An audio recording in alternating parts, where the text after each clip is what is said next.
welcome back to another episode of Secrets of a Bridal Seamstress. I'm so glad that you're here. I hope that you're having a great week. For me, I'm settling into what will hopefully be a slower season. That I'm seeing the light at the end of the tunnel, so we're kind of getting to the end of the run here. Some of you are just ramping up to finish up those fall weddings. So wherever you are in your sewing journey, I'm so glad that you're here, that you tuned in to spend some time with me. If you're watching on YouTube, you might be distracted because I have stuff on the wall behind me, and it's very exciting because I've had a blank wall behind me for the past 6 months. So I'm so excited to have color, and if you're listening, I will describe this to you. I have some Morgan Harper Nichols quotes behind me. I got a plant, a candle I might light, I don't know, but adding that little color was a big step for me. So I hope it adds a little more intrigue if you are watching. Okay, today let's dive into the episode. It's going to be a little bit shorter because last week's episode was super long, so thank you for hanging out for that. It was a sneak peek into our online membership. So I shared a recent training from Jessica Guzikowski, and she was talking about how to cultivate relationships with other local wedding vendors and how to really nurture those relationships, because as a hyper-local business owner, they're super important. Well, today we're going to switch gears a little bit. We're going to talk about the thought or the concept of business being our baby. Have you heard that before? Have you ever been caught saying that? That your business is your baby? And I know that that can be pretty tempting because we pour so much energy into our business, and this business was our idea, right? Especially if you're working as an independent seamstress, you can feel like that ownership, like no joke, over your business and really proud of it, with good reason. You've done a lot to get this far, right? But sometimes when we think of our business as our baby, it can be a little crippling because we think we can't change anything. Everything that we've, accomplished this far was done by doing things a certain way, or, not changing our routine. So like the thought of switching things up can be terrifying. So there's that balance. We want to have pride in our business, but we also want to give ourselves the freedom of flexibility. And I'm going to take it a step further. I'm a firm believer that flexibility in our business is a key to growth, to our financial growth, to our growth with our creativity, our mindset growth, like as just a person, right? We want to be open to change and not be afraid of it. I think one thing that we've learned the past couple years is that our world can change so quickly, so drastically in a really short amount of time. And as business owners, it's important that we're ready to just kind of go with the flow and not take change personally. What I mean by that is not to see change as like a failure, but as an opportunity to grow, because we can see so much reward when we let that growth in and we let that change in, that freedom. So I'm going to talk through 3 areas in our business that we can allow for some flexibility. And I'm going to share kind of why it's even been on my mind lately.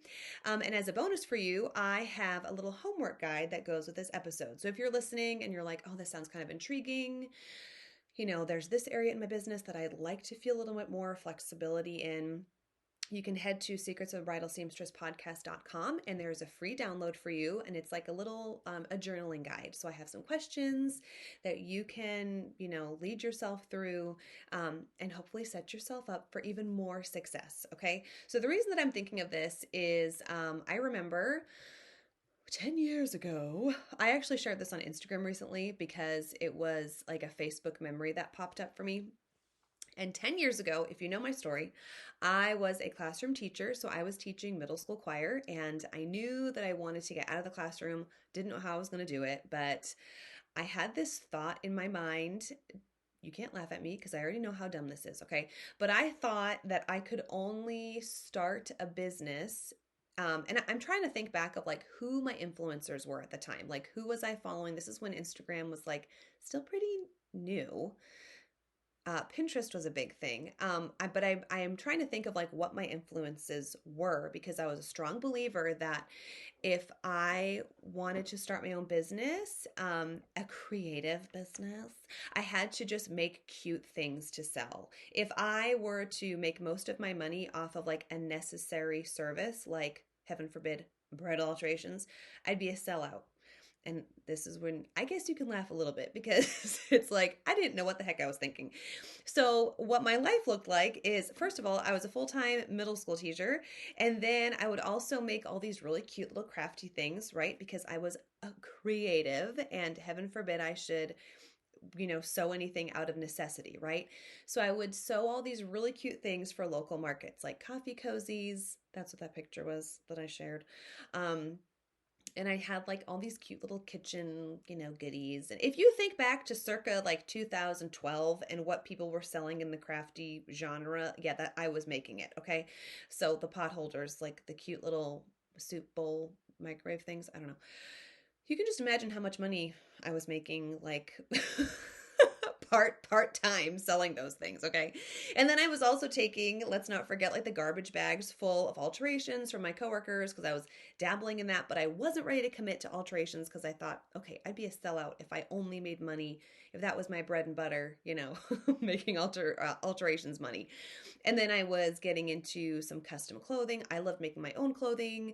And I was thinking, okay, I guess I could do that for others. I was making custom quilts. I was literally doing everything, telling myself that I was being a creative and I couldn't get locked into something that was a necessary service like bridal alterations or even just soul alterations. So, or general alterations. So, eventually, I let go of that and I opened myself up to more general alterations and I kind of put the crafty stuff to the side. And then, of course, like within a matter of months, literally, I niched down to bridal sewing. And then that was it. And my life has been forever changed. Okay. So, the cool part of that story is once I started making a bulk of my money off of bridal sewing, I could still integrate the fun, crafty side. But it became my secondary income stream. We've been talking about that within our membership is just creating multiple income streams so that we didn't have that pressure of making all of our money just from brides. But that's another subject for another day. I get really excited about it, so I got to cut myself off. So what I've done up to this point is during my slower months, I sell knit items, hand knit items, and some like cute flannel accessories. And I have a team of knitters that knit for me throughout the year. And then during market season, I get to show up at all those fun like craft fairs and local markets, and I connect with my local community, and I get to make the fun crafty stuff, right? And I kind of take a break from bridal sewing, and it's awesome. Well, I've been thinking about flexibility because last year it just wasn't as fun for me. And things were still selling, right? I was still making money off of it. It was still, it looked successful from the outside. But I just knew that, like, from my perspective, I was changing and it just wasn't as enjoyable. So this year I will have a couple big sales. I have a couple big markets that I'm going to be a part of. And then I'm going to be letting go of that side of my business at least temporarily, okay? Just because I'm not enjoying it as much. And I remember thinking that it was like last December, and I was in the middle of it, and I'm like, I don't know if I want to continue with this, but I remember not feeling guilty about it. I felt like, okay, this has run its course. I had a great time, and I think I'm ready to be done. And I didn't feel like shame around it or like I was turning my back on this part of the business, which can happen frequently when you start a business from the ground up and also you see that people are excited about it still. And then you feel like, I don't really want to do this anymore. You can kind of get those loser feels or really beat yourself up for wanting to make change. And so once I kind of gave myself permission, like, okay, I can let this go and focus on other things, I started getting excited about other facets of my business and also giving myself the freedom to know, like, I can start selling that stuff again if I want to, like in a couple years or whenever it feels fun for me again. So that's kind of what led me down this road of flexibility. And as I'm approaching market season, I'm thinking about my liquidation sales. I wanted to kind of share this process with you and just hit on, like I said, those 3 points within our bridal sewing business that we could integrate some flexibility. And I want you to think through, do you allow yourself to have flexibility, or are you like, oh my goodness, if I ever change this, my business would die? Okay. And how does that make your body feel? Does that feel freeing, peaceful? Does it feel stressful? Okay. So the first thing I want to hit is we should have flexibility within our goals. Okay, so I want to talk about our business vision and our financial goals. So I already kind of touched on the business vision a little bit, but that was, kind of my whole story of where I am, like literally this week, thinking about my full business vision going into the fall and going into wintertime. It's changing, right, from the way that it had been in the years past, and that is okay. And I feel like, okay, the income might shift a little bit, but where I have some other ideas of how I can build income that doesn't have to do with like knitting and the flannel accessories, and I really want to be able to spend more time on kind of the fun stuff, which I'm going to get to that at point three. Okay, but I want you to think about your business, your big scheme business vision. Think about like, what did it look like when you first started your business or when you first started dreaming it up, and does that vision still fit your current life situation? So, say if you started your business like 5 years ago, a lot has changed within 5 years. Does your vision still fit your current lifestyle? Um, do you feel guilty if you're like, oh my goodness, that doesn't really light me up anymore? Maybe you got into bridal sewing, and I say this because I have a friend who's kind of going through that. She got into bridal sewing and she's like, I think I want to get more into design, but am I turning my back on bridal sewing or like my dream if I actually want to lean in more towards design? No, you're not turning your back on anything. You're giving yourself freedom to explore the other options, right?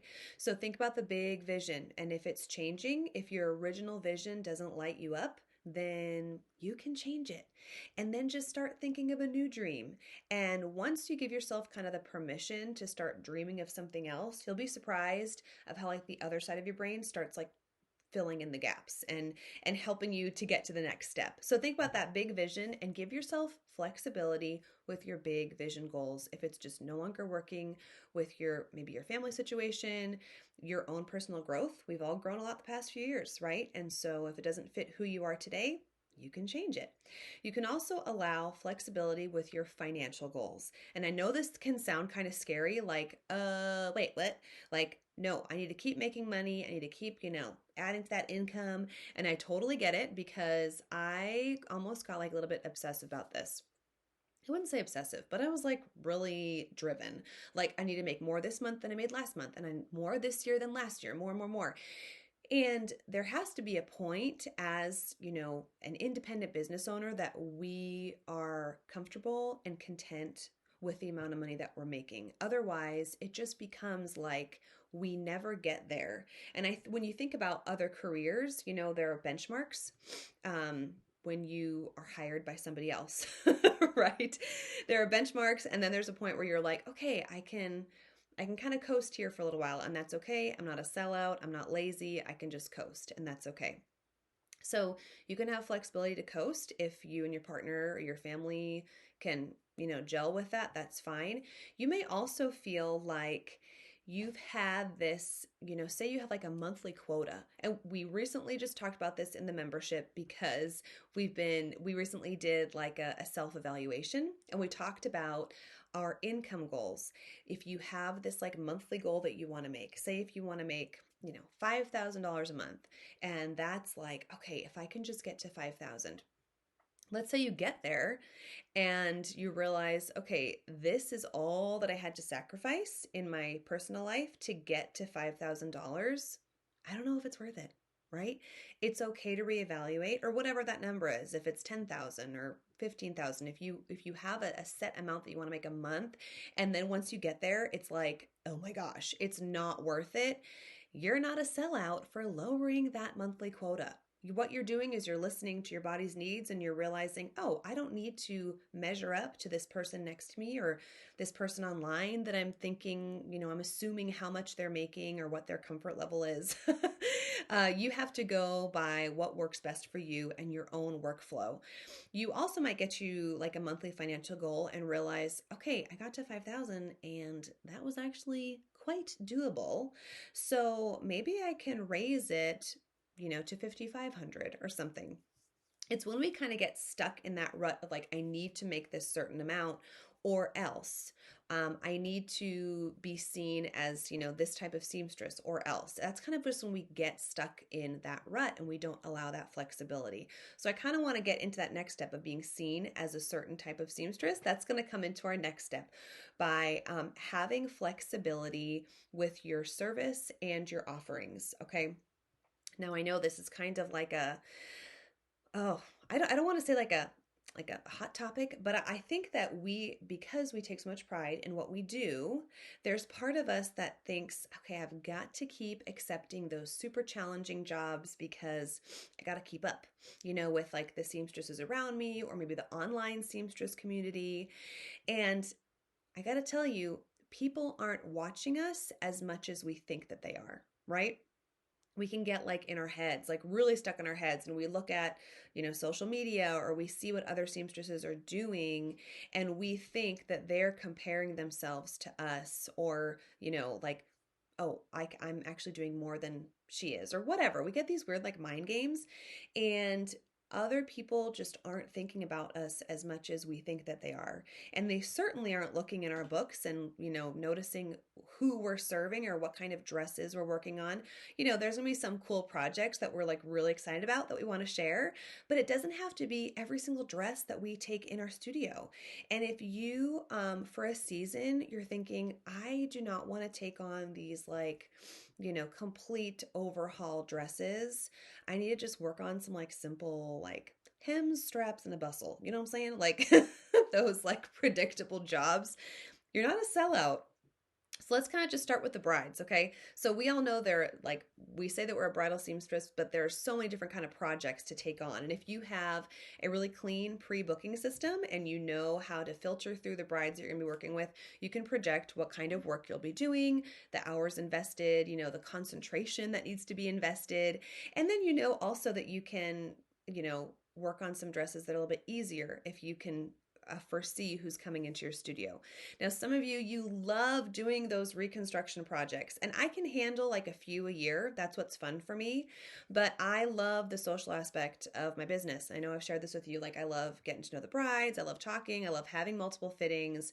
And so that's where I love my brain power to go, is like I don't know, I shouldn't say all my brain power, but you know what I'm saying? Like, I really enjoy, I guess, the more simple things, because I like to elevate the experience. I want to elevate the hospitality in the fittings. And I know my limit when it comes to like reconstructing dresses or doing like oh, I want to wear my grandma's dress. Some of you, like, I know that's totally your jam. But if that should change, if you feel like I'm feeling super overwhelmed, I'm overbooked, and I just need a season to do some easier work, um, it's okay to change the kind of work that you're accepting. And it's also good to know that, or good to note that if you turn away some brides because you're like, oh, I actually can't take on that project right now, or my books are full, they don't need to know why your books are full or what they're full of. Okay. It doesn't mean that future brides with these reconstruction projects or these really intricate projects, it's not to say they're not going to come back to you later. Okay. So you saying no for a season doesn't mean you're saying no to them forever. But I think it's really important to tune into what your body needs, especially now when we're all like super overbooked. Or maybe if you're not overbooked, you're like at your limit, okay? Or you definitely had to like lay down the law and say no, okay? So we're experiencing a really busy season, and I feel like it's going to be that way for the next few years. So if you need to set limits on what kind of work you accept, you have the right to do that, because it's your business and it's your body, and it's what your heart needs, what your body needs, what your family may need. And so you are the only one who knows what your like emotional limitations are, and it's okay to like own those, and to know when you need to take a step back and when you just got to say no to all like the beaded embellishments on the tailoring or whatever. You can be specific on who you want to serve. You have the right to do that, and it's not going to affect your future clients. It's like all the beautiful dresses aren't going to be like gone forever, right? It's just until you say no, or until you say so, I should say. And another important thing to note is like your brides, well, actually, you know what? I'm getting ahead of myself, so I'm going to save that little tidbit for the next point. But we kind of get, yeah, like I said, like caught in this like mindset of like, I need to keep proving myself. And you want to be cautious of who you're actually trying to prove yourself to. If you're trying to prove yourself to somebody on the internet who like doesn't know you or doesn't have like an investment in your life, in your personal life, then you got to let it go, right? And just know um what your emotional, your personal limits are and be okay with it. I say, like, some people have reached out to me and have asked, like, okay, should I take on bridesmaids? I don't know why this is such a big deal. Like, a lot of people think about, like, uh, bridesmaids, like saying yes or no to them. So maybe I should start like taking screenshots of these questions because then you can know that you're not crazy if you have the same question or stress. So the first thing I usually say is like, oh yeah, raise the prices so that bridesmaid's dress is worth it for you, and then keep taking them. I love bridesmaid dresses because I feel like it's easy money, and for the most part, it's like an easy hem, straps, whatever, some bust caps, okay.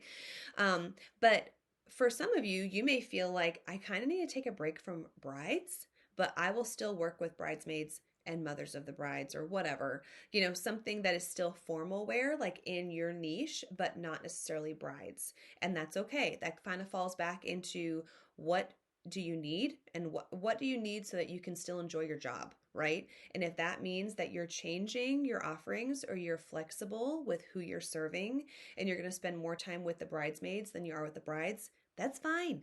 It doesn't make you a loser. It makes you in control of your business and you're giving yourself a shot to like just make money in a different way. Maybe you can see more bridesmaids or mothers of the bride or whatever other formal wear, fewer brides, but your workload may just be a little bit, I don't know, less stressful. So you might be thinking, okay, I'm already booked out literally until November, and you're telling me that I can, make changes. Okay, so obviously you don't want to back out of your commitments, right? So you can get through November, but as inquiries are coming for 2023, you can think about what it is that you actually want to do. What kind of work do you want to do? What dresses do you want to see coming through your shop, and what clients do you actually want to work with, right? Think through these things so your decisions are intentional and you're not just taking anybody who kind of comes down the pike, right? I have a great training about knowing exactly who your ICA is, your ideal client avatar, your ideal client community. That's one way of kind of filtering out your clients, but you can have flexibility in that too, because your ideal client is going to change based on where you are in your life, where you are in your business, and it's not a forever commitment. It's who you want to serve basically in the next 6 months, okay? And if you're feeling kind of burnt out right now and you're thinking, I need just a cool, calm, early spring, okay, plan ahead for that. And you have the flexibility to change who you serve. And this is kind of what I was going to head into a little bit earlier in the episode is having joy projects. So one of my good friends, she and her husband own a construction company and they have like a thriving business, and it kind of blew up about like 10 years ago. And right now they're in like that management stage and just making sure that the business doesn't take over their lives still, right? You'd think that they're pros, but they're always like very intentional. And that's what makes them pros. They don't just kind of like let the business, work itself out or let the clients come to them. They're very selective about who they work with and also what their goal is for each year. And I think that's really intuitive. And so my girlfriend told me, she's like, you may have years where you have really strict financial goals and it can be like, you want to save for like a down payment on a house, or you have kids that are involved in these like sports events, or you have to travel with your kids' cheerleading team to Disney World or whatever, and you have a very specific, monetary amount that you need to make that year. But other years, you may need that flexibility for that emotional well-being, and that's what I kind of want to impress upon you today is that we can change those goals. So when I was talking about having your flexibility with the financial goals, yeah, when we were like wanting to get a new house and we wanted land, and in Washington State, it's like good luck finding land, you know what I'm saying? So it was like I was like putting the pedal to the metal and just I was saving up for that big goal. And I want to, build up that down payment, whatever. So I know what that's like, right? But you may also have times where you need to invest in a creativity goal of enjoying what you do again, right? Some of you love making your own clothes, or you love, like I said, I love making those cute little crafty sewing items, right?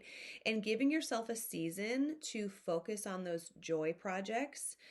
For some of you, it may be those reconstruction dresses. Instead of seeing like tons of brides with the same old, like, hem, bustle, straps that I mentioned before, that may seem like torture to you, and you may just want to big projects in that season that's just really fulfilling and stirs up your creativity, whether it's for other clients or it could just be for you or for friends in your life, right? If you have a season where you need to step back from as much money and you need to step into that creative space, you have the freedom to do that. And it only has to be temporary. You're not giving up in your business. You're not, giving up on the baby. If you choose some creativity or creative restoration as opposed to the monthly income that you're used to making, right? So give yourself some flexibility with that. And the third area that you can add flexibility is with your home time. Doesn't that sound so nice? Just some flexible home time.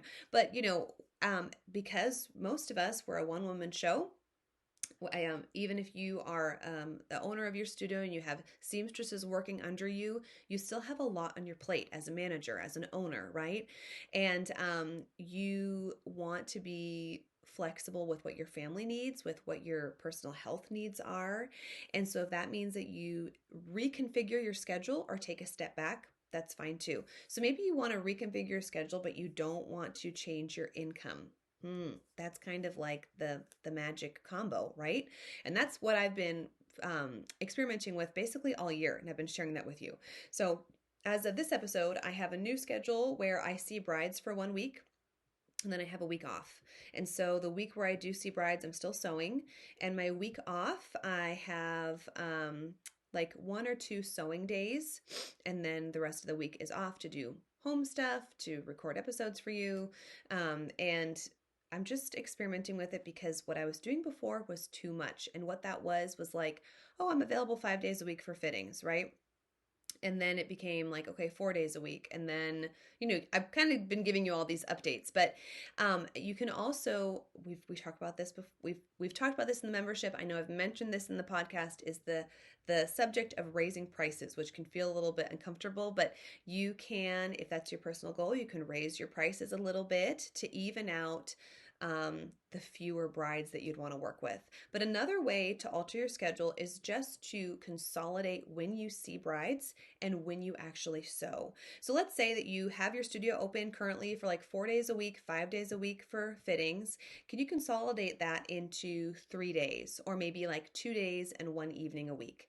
So you're more in control. It's very condensed, and you're on, quote unquote, with your makeup and your bra on and all that stuff, just, 3 days a week as opposed to 5, or whatever feels easier for you. And like that would give you peace.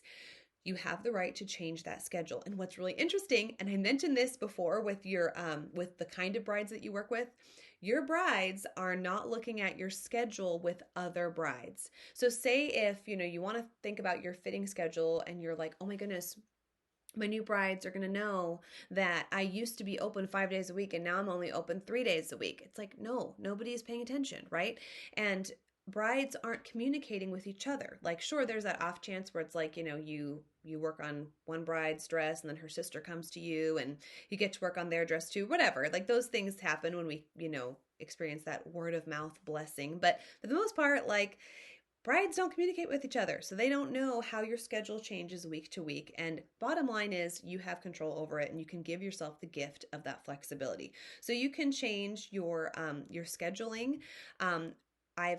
I think I've mentioned this on the podcast that I have 3 fittings within all of my fitting packages, and that's for my flexibility, not for theirs. You know what I'm saying? Like, I think the brides see it as a treat, like, oh, they get, custom fittings, but it's more for me, that allows more flexibility for me. And I can get into that subject more later. I love talking about that as well.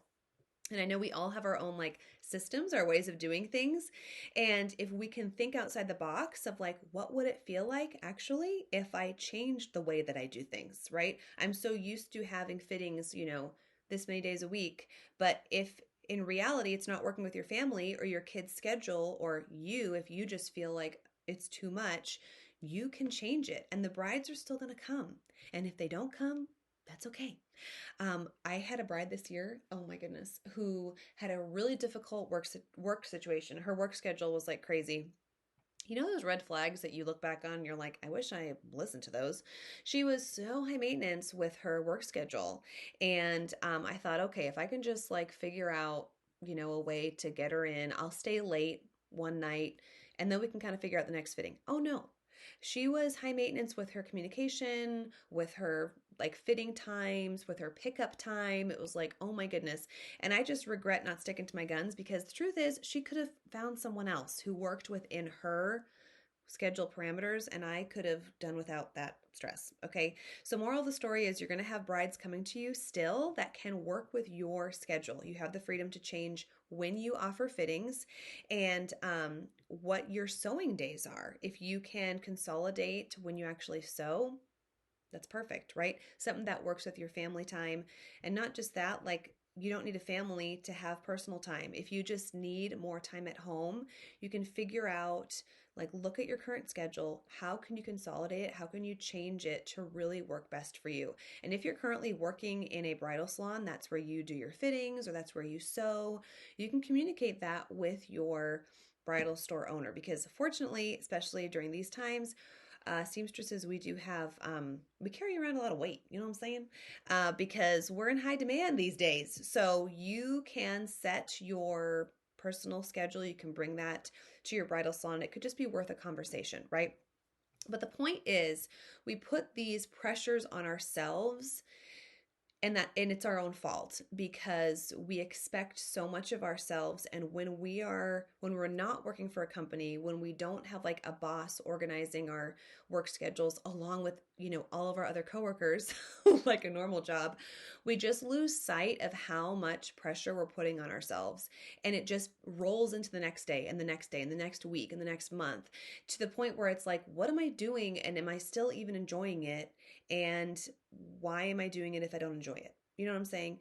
And so I don't want you to listen to this episode and think like, I need to change everything. No, like some things could really be working for you really well.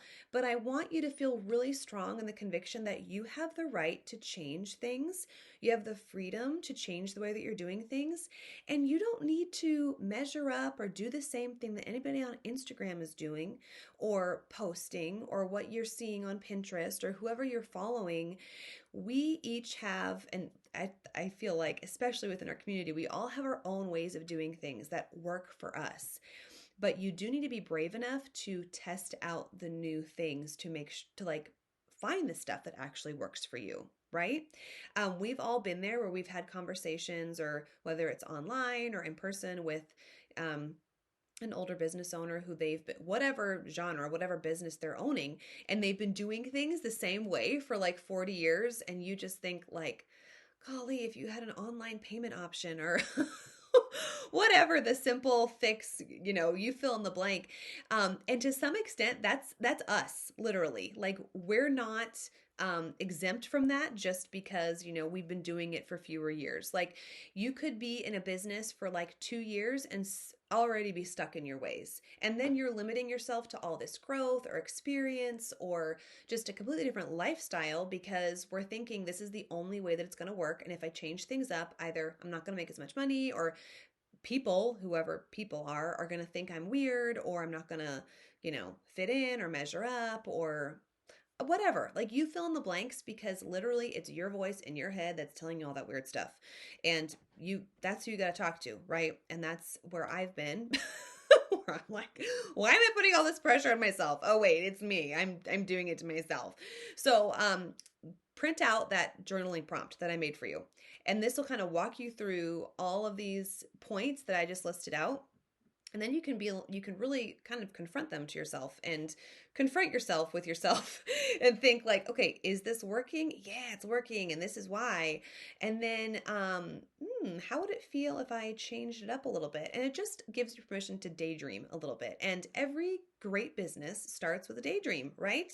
That's why it's like a hashtag, don't quit your daydreaming. It's like, you got to keep thinking of more enjoyable ways to do the thing that you're doing, or else, guess what? We just stop enjoying it. So I hope this has kind of prompted some creative thinking for you.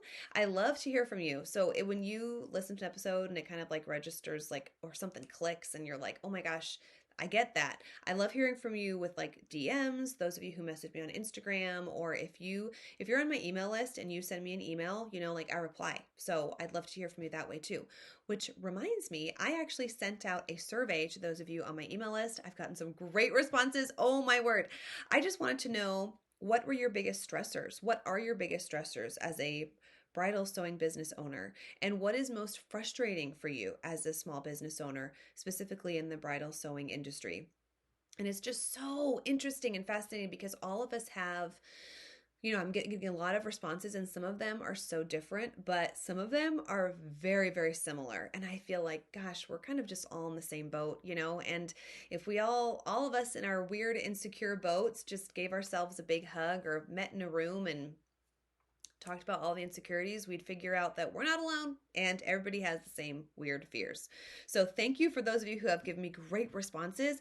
Oh my gosh, I'm getting really excited about fall and what kind of content to put out for you to help you with that, and some master classes that'll be coming up as well to serve you specifically in those areas. So thank you so much if you've responded to that. If you're not on my email list, you can head to Secrets of Bridal Secrets. What is this thing called?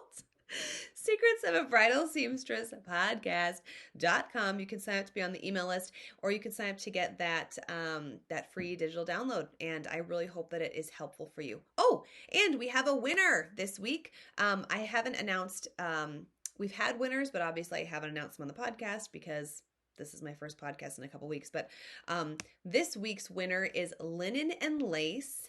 They are based out of North Carolina, and they are alteration specialists, and they also curate wedding events, which I think is really cool, like for wedding vendors. So check them out, Linen and Lace, on Instagram, and I'm going to be going ahead and sending them some podcast merch their way. So thank you for sharing. We have 2 more weeks left of this giveaway, so you can enter by leaving a review on your favorite streaming platform, or you can take a screenshot of an episode, including the title, and then share it on your Instagram stories. Make sure you tag me, Nadine.Bozeman, so I can enter you in the drawing. And then I send you a goodie each week. So we have 2 more weeks left of that. So thank you for those who have entered, and thank you to those of you who have won on our off weeks. So congratulations. All right, well, have a great week. Give yourself some grace and flexibility, and cheers to getting through summer, right? Well, we're almost there. I don't want to jinx it. Okay. All right. Have a great week, and I will talk to you soon. Bye for now.